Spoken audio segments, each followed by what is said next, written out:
బేసిక్‌గా తాతల ఆస్తి అంటే చాలా మందికి చాలా ఇంట్రెస్ట్ ఉంటుంది. ఎందుకంటే మనం సంపాదిస్తామో లేదో తెలీదు గానీ, మన తాతలు సంపాదించిన ఆస్తినన్నా మనం కాపాడుకుందాం అనే ఒక ఇంటెన్షన్ అయితే ఉంటుంది. సో, ఈ అంశం గురించి ఈరోజు మనతో మాట్లాడేందుకు అడ్వకేట్ మాలతి గారు ఉన్నారు. వారితో మాట్లాడదాం. నమస్తే మేడం. నమస్తే.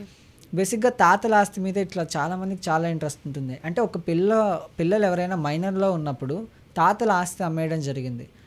అలా అమ్మేసిన ఆస్తిని మళ్ళీ మనం పొందొచ్చా? అంటే తాతల ఆస్తి మన వాళ్ళకి అని ఇంతవరకు మనకు తెలుసు. కానీ ఒకవేళ మైనర్‌గా ఉన్నప్పుడు ఆ ఆస్తిని అమ్మితే ఇప్పుడు ఎలా మనం దాన్ని రికవర్ చేసుకోవాలి?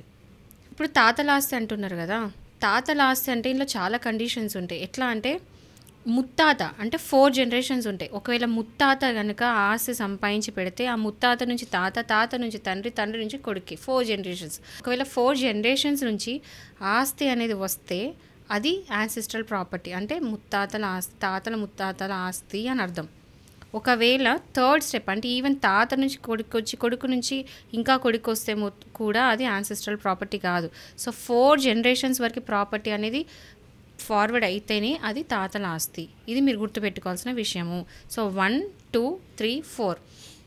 సో ఎవరైతే మునిమనవడు ఉన్నాడో అతను మాత్రం వెళ్ళి ఆస్తిలో అడగొచ్చు. ఓకే. ఒకవేళ ముత్తాత అమ్ముకున్నాడు అనుకోండి, మీరు అడగడానికి ఉండదు. ఎందుకంటే అది ఆయన సొంత ఆర్జించుకున్న ప్రాపర్టీ. ఒకవేళ అక్కడి నుంచి వచ్చిన ఈ నెక్స్ట్ జనరేషన్ తాత ఉన్నాడు అనుకోండి, ఆయన అమ్ముకున్నాడు అనుకోండి, మళ్ళీ ఆయన మునిమనవడు మాత్రమే అడగొచ్చు. సో 4 జనరేషన్స్ మినిమం వచ్చి ఉండాలి. ఇప్పుడు నేనున్నాను అనుకోండి, మా తాత వాళ్ళ నాన్న ఉన్నారు.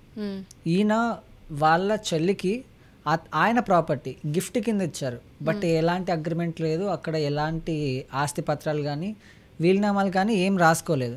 సో ఇలాంటి సందర్భంలో ఇప్పుడు నేను వెళ్ళి మళ్ళీ ఆ ఆస్తి ఏదైతే ఉందో దాన్ని తీసుకోవచ్చా?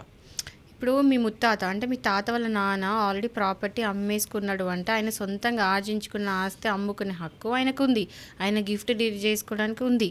సో ఆయన ఆ ప్రాపర్టీ వెళ్ళి ఎవరికైనా ఇచ్చుకోవచ్చు. ఎందుకంటే ఆయన ఓన్ ఆస్తి, ఆయన ఎవరికైనా ఇచ్చుకోవచ్చు, గిఫ్ట్ డీడ్ చేసుకోవచ్చు, ఈవెన్ అనాథాశ్రమం కూడా ఇచ్చుకోవచ్చు. అది ఆయన ఇష్టం. సో మీరు వెళ్ళి మళ్ళీ ఆ ప్రాపర్టీలు అడగడానికి లేదు.